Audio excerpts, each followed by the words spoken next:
매주 금요일마다 나오시는 분이시죠. 정치고수의 일침, 보수 진영의 논객 전원책 변호사 나오셨습니다. 어서 오십시오. 예, 안녕하세요. 2차 텔레비전 토론 이번에도 못 보셨습니까 또? 다 봤습니다. 이번엔 다 보셨습니까? 예, 제가 나가는 방송, 녹화 방송이 있었는데 그걸 안 보고 예. 그 방송을 풀로 봤습니다. 예. 그 JTBC 썰전 예. 그 방송 안 보시고 이번에는 예, 2차 텔레비전 토론 예. 다 보셨다. SBS가 할 때는 제대로 안 보시고 다른 방송이 할 때는 다 보셨군요. 그때도 다 봤습니다.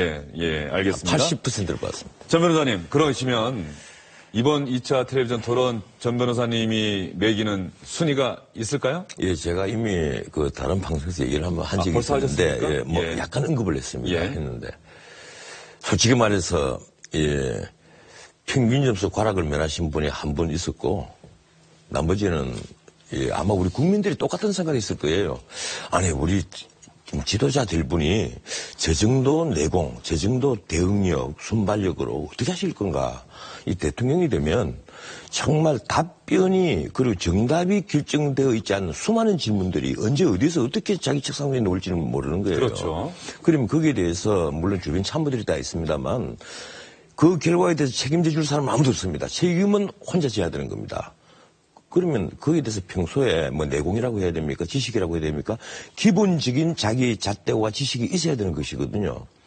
그래야만 이 본인이 결단을 할 수가 있고 그리고 균형 감각을 가지고 이 판단을 해서 사리에 맞춰서 판단을 해서 이 최종적인 결정을 할 수가 있는데 이 대통령 후보 되시는 분이 예컨대 뭐 주적 개념에 대해서 질문이 오고 가고 그리고 국가 부채에 관해서 시기만 정세 없는 복지 가능하냐 이 정세 부분에 관해서 하는데 뭐 나온 수치는 틀릴 수가 있습니다. 나온 수치는 틀릴 수가 있습니다. 하지만 어떤 기본적인 상황 판단 이 자체를 못 하시고 있는 것 아니냐. 예컨대 현재도 지금 작년에 뭐 우리가 세수가 많이 늘었다고 하지만 그렇더라도 한 40조 가까운 국가 부채가 늘고 있는 상황이거든요. 매년 한 60조 되는 국가 부채가 늘고 있는데 지금 새로 자기들이 주장하고 있는 어떤 정책에 대한 예산 예컨대 아동수당을 10만 원 올려주고 노인 그 기초임금을 또 30만 원까지 증액을 하고 하는 이 전부 다 다수도보가 거의 다 그래요. 뭐 그런 데 대한 예산뿐이 아닙니다. 그래서 1년에 한 10조에서 한 몇십조 예산이 더 필요하다. 그러면 기본 지금 모자라고 있는 늘고 있는 국가부채 여기에다 더 필요한 국가부채 돈 이걸 합한 돈을 마련해야만 재정 건전성이 회복이 되는 겁니다. 근데 이 바탕 자체를 지금 아직 이해를 못하고 있는 거예요. 마치 자기가 새로 주장하고 있는 정책에 대한 예산만 마련되면 자기는 국가 재정을 건전하게 회복할 수 있다. 뭐 이런 것을 오해하고 있는 것 아닌가. 제가 누차 말씀드리지만 다음 대통령 아무리 일하고 싶어도 돈이 없습니다. 재정 절벽이란 말이에요. 그럼 이 재정 절벽을 어떻게 뚫고 나갈 것인지 거기에 대한 얘기부터 먼저 해야 되는 거예요. 그런데 뭐 어느 선거나 다 마찬가지입니다만 후보들은 세금 올리자는 소리는 절대 못 합니다. 세금 올리자고 하면 표 떨어지잖아요. 사실은 보편적 복지를 주장하려면 서구처럼 소비과세나 소득세를 올려야 되는데 우리가 기껏 하는 얘기는 또 부자 감세 얘기를 하는 거예요. 근데 그동안에 지난 한 7, 8년 동안 수없는 토론을 했지만 부자 감세란 말은 결국은 법인세 얘기거든요. 그것도 큰 이익을 보는 대기업의 법인세 얘기란 말이에요. 자꾸 부자 감세란 말을 표현하는 것은 이 사회를 이부법으로 나누는 그런 표현입니다. 부자와 빈자. 빈자 숫자가 많으니까. 네. 왜 부자 감세하느냐. 이거 회복하면 된다. 사실은 MB 정부에서 감세 정책을 폈을 때 가장 혜택을 본 사람은 중산층이에요. 그러니까 부자 감세란 말 자체가 틀린 거란 말이에요. 그러면 법인세를 얼마나 더 늘리느냐 하는 문제는 사실은 정책의 문제입니다. 뭐 외국에서는 15, 16% 한다 하더라도 우리가 뭐 25%, 28% 할 수 있는 거예요. 그러면 그 정책이 옳고 틀리냐에 따라서 본인의 소신을 얘기를 하고 그리고 그것만으로 부족하다면 지금 법인세 3%, 4% 올려봤자 결국 한 4, 5조에 불과하거든요. 그러면 나머지 몇십 조는 어떻게 할 거냐. 거기에 대한 얘기를 해야죠. 그리고 유승민 후보도 마찬가지입니다. 어제는 잘 얘기를 했어요. 그러면 본인이 어떤 그 정세를 할 부분이 있으면 본인이 얘기를 해야죠. 나는 어느 부분에 세금을 올 수밖에 없다. 이런 고통을 감수할 것을 내가 유권자에게 요구할 수밖에 없다. 이 얘기를 해야죠. 그 얘기는 못 한단 말이에요.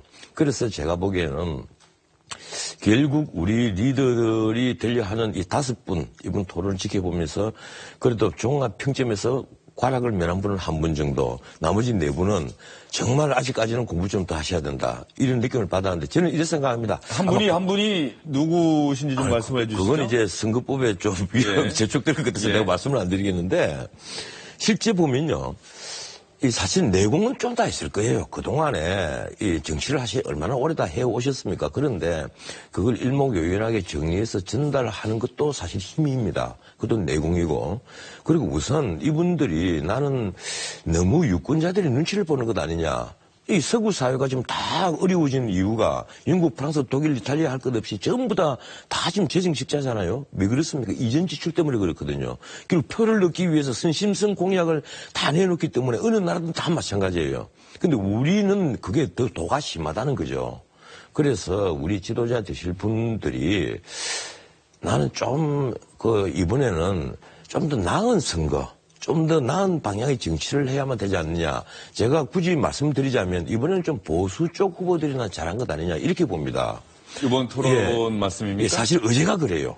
어제가 안보 문제 나오면 사실은 보수가 점수 따기 더 좋잖아요. 깨놓고 말해서. 그리고 사실 이 경제 문제에 있어서 특히 복지 부분은 과거 정부부터 김대중 노무현 쭉 지켜내려오면서 MB 그리고 박근혜 정부까지 거의 급진 좌파라고 할 수 있을 정도로 복지 정책을 늘려왔거든요. 그래서 우리도 이제는 전체 예산의 한 30% 정도가 이미 복지에 투입이 되고 있지 않습니까? 물론 아직 서구에 비해서 모자란 데라지만 사실 우리가 OECD 국가에서 1인당 그 가처분 소득 이건 최하위 수준입니다. 거기 비교하면 우리가 결코 낮은 수준은 아니에요. 그렇다면 이제는 이 복지 정책도 이 개선할 부분을 얘기를 해야 되는데 이 개선할 부분을 얘기를 하지 않고 지금 표 얻기 바빠서 기초노령연금 무조건 올려준다. 그리고 아동수당 늘려준다. 그리고 뭐 해준다. 해준다는 것밖에 말하지 않는 거예요. 해준다는 걸 말하기 전에 이런 부분은 이렇게 고치고 나는 이런 부분은 여러분들에게 희생을 요구하고 고통을 감수하라고 할 수밖에 없다. 적어도 몇 년만은 참아달라. 이런 카리스마를 보여주는 후보가 있다면 내가 정말 박수를 치고 싶은데 그런 후보가 없단 말이에요. 좌든 우든 마찬가지입니다. 예, 알겠습니다. 지금 토론과 관련해서 전원책 변호사님께서 정말 하실 말씀이 많았던 것 같습니다. 이제 앞으로 남은 시간은 좀 저하고 주고받기 식으로 좀 이렇게 알겠습니다. 얘기가 좀 진행됐으면 좋겠습니다. 그러면 이번 2차 토론 끝나고 나서 가만히 보면 문재인 후보가 현재 여론조사에서 앞서가고 있어서 그런지 조금 전에 정치권 소식도 결과적으로 문재인 후보 대 다른 후보의 어떤 이렇게 대결 구도처럼 전개가 되고 있어요. 주적 논란도 그렇고 송민순 전 장관 메모 문제도 그렇고 어떻습니까? 글쎄, 이 문재인 후보가 지금 1위를 달리고 있으니까 다른 후보의 공격이 한쪽으로 몰릴 수밖에 없는데 사실은 그렇게 되면요. 내가 만약 문재인 후보 같으면 좀 박수를 치고 싶어요. 얼마나 무실혹입니까? 자기가 주인공이 되고 자기가 충분히 훌륭한 답변을 함으로써 자기의 역량을 더 많이 보여줄 수 있는 기회가 쫙 깔려 있는데 얼마나 좋겠어요. 그런데 막상 토론을 지켜보면서 문재인 후보가 많이 당황한 것 같아요. 근데 아마 앞으로 이제 또 토론회가 열리면 조금 나아지겠죠. 어떻든 대통령이 만약에 뭐 이 5분 중에 누가 대통령이 되더라도 될 테니까 대통령이 되는 분은 정말 자기에게 어떤 문제가 던져졌을 때 좀 당황 안 했으면 좋을 것 같습니다. 당황하지 않는 대통령을 좀 보고 싶다. 예. 그리고 기본적으로 진보와 보수 이런 대결 구도라고 하는 게 뭐 전통적인 우리의 대선 구도였는데 이번에는 그것 못지않게 중도 진영의 표심이 대선 결과를 좌우하지 않겠느냐 뭐 이런 얘기가 또 있습니다. 사실 이제 우리 사회가 이제 이념이 대중화되어 있지 않으니까 우리 사회에서 보수라고 한다는 분들은 대부분 이런 분들입니다. 평소에 아이 열심히 교육시키고 그리고 이 자기는 못 먹고 못 입더라도 자기 자식에게 잘 입히고 잘 먹이고 그리고 우리도 좀 더 나은 생활을 해봐야지 아둥바둥 열심히 살아오는 세대들. 우리 부모 세대들은 말할 것도 없고 아마 제 동료 세대도 거의 마찬가지일 거예요. 그런 분들은 스스로를 보수라고 생각하거든요. 그런데 이런 분들이 이제 마음을 둘 곳이 없는 거예요. 보면 전부 다 요새 젊은 세대부터 이제 불만족이에요. 이래서 이번 선거가 아마 살펴보시면 아실 겁니다. 20대, 30대의 생각과 50대, 60대의 생각이 완전히 다릅니다. 사실은 보수 진보의 대결이라기보다 제가 보기로는 거의 세대 간 전쟁이 아니냐.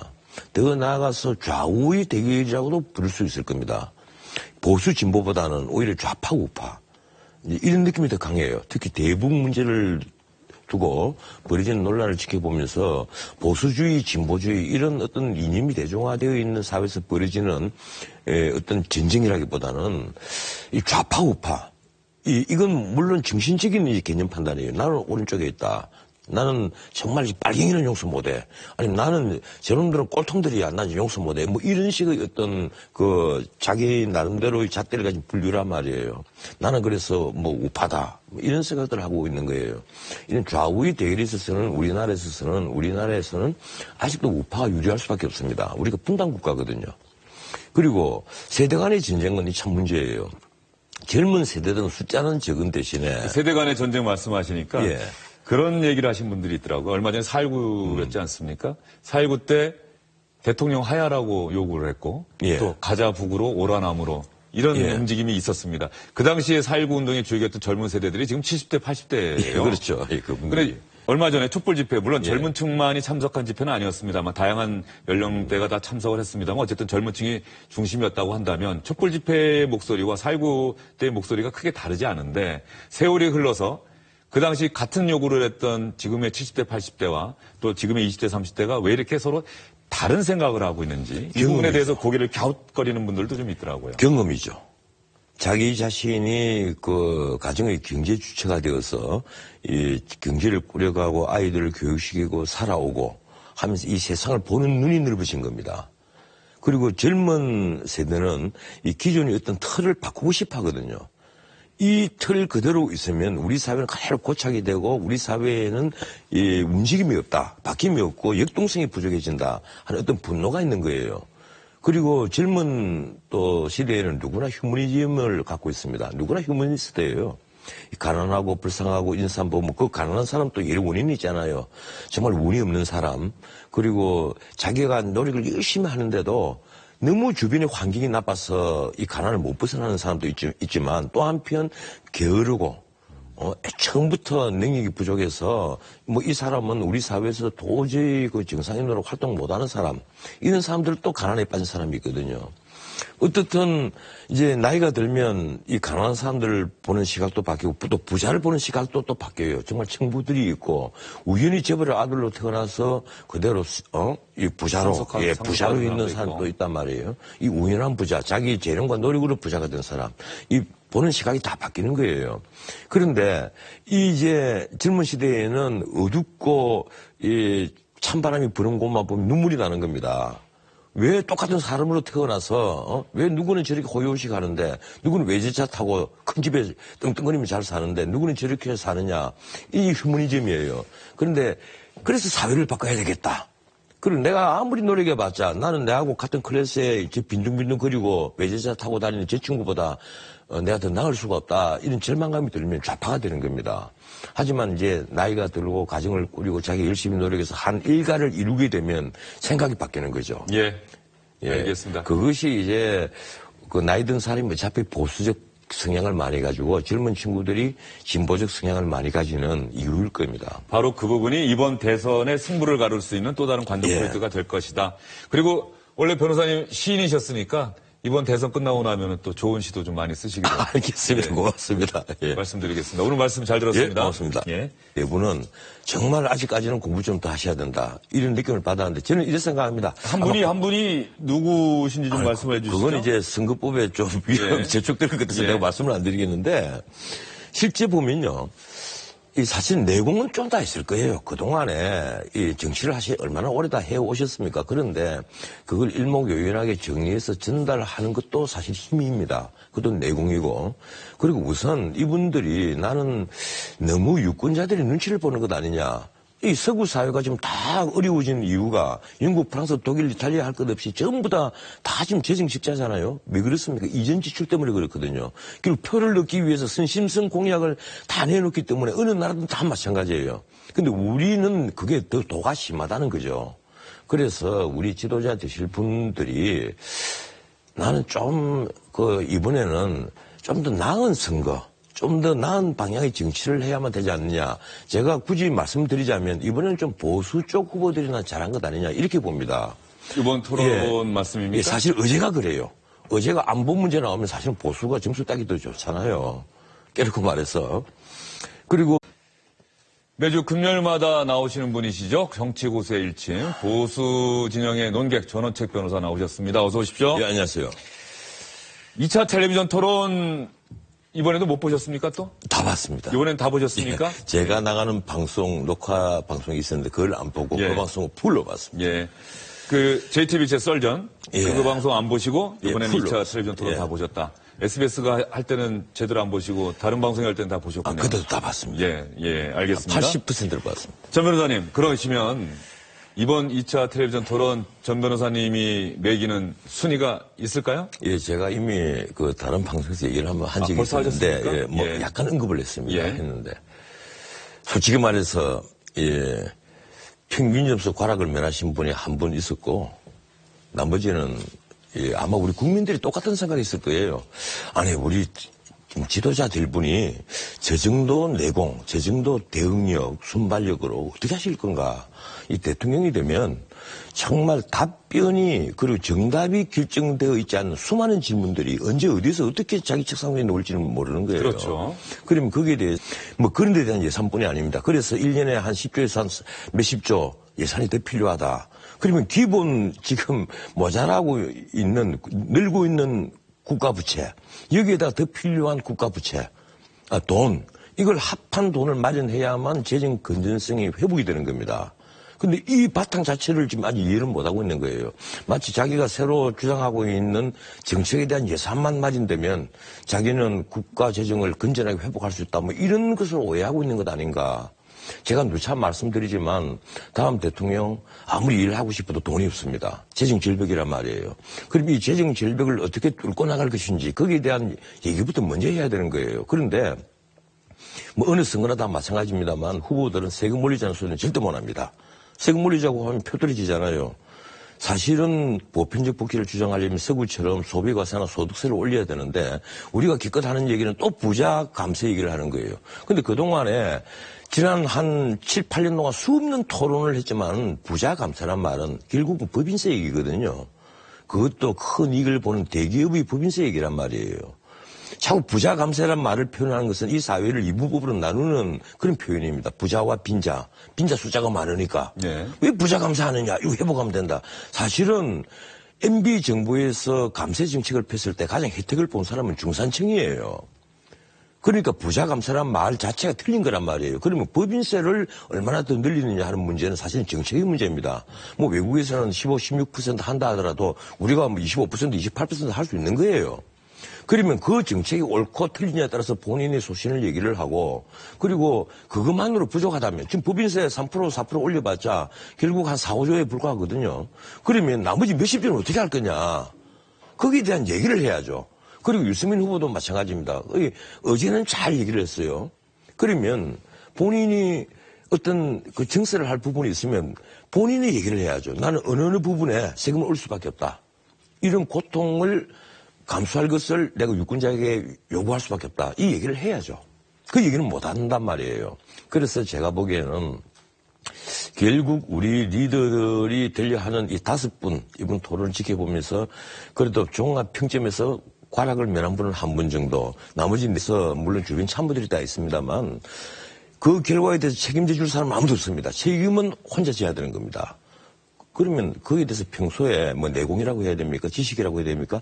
기본적인 자기 잣대와 지식이 있어야 되는 것이거든요.